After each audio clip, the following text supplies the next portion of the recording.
Each person can only stay on the roof for 45 seconds, and at most can shovel twice.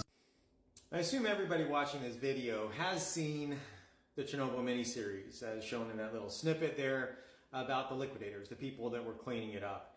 And it's true, they were in some horrific working conditions, and they tried to limit the doses to something that was reasonable, and there was only limited success. And as a result, with many of the Chernobyl cleanup workers, they did get cancer that was shown to be statistically significant. In other words, there was a small increase in the cancer rate from the Chernobyl liquidators relative to unexposed population. An example is the Estonian workers. Back when that was part of the former Soviet Union, Estonia was part of it.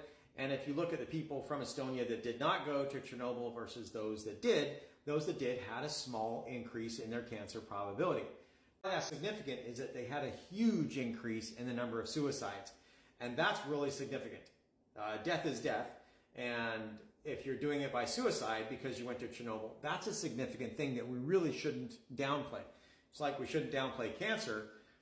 We shouldn't downplay suicide. That's huge, especially when the effect was really huge.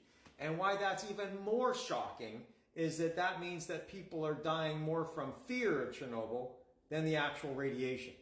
And you might say, that's crazy. That's just insane. But think about it. I'll put the link in the comments there as to the research that showed this.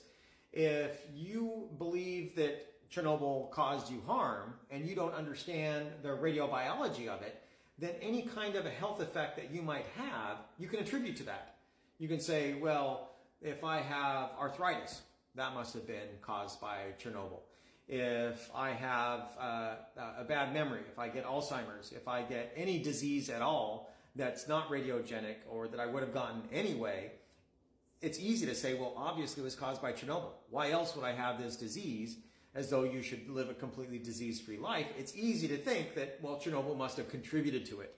And if Chernobyl contributed to it, anytime something bad happens, that's confirming that you really have no hope. And if you walk down that path of attributing all possible bad health outcomes to Chernobyl, then anytime that something bad happens, it's a self-fulfilling prophecy proving that you have no hope. And if you have no hope, then it's not surprising that the suicide rates would go up.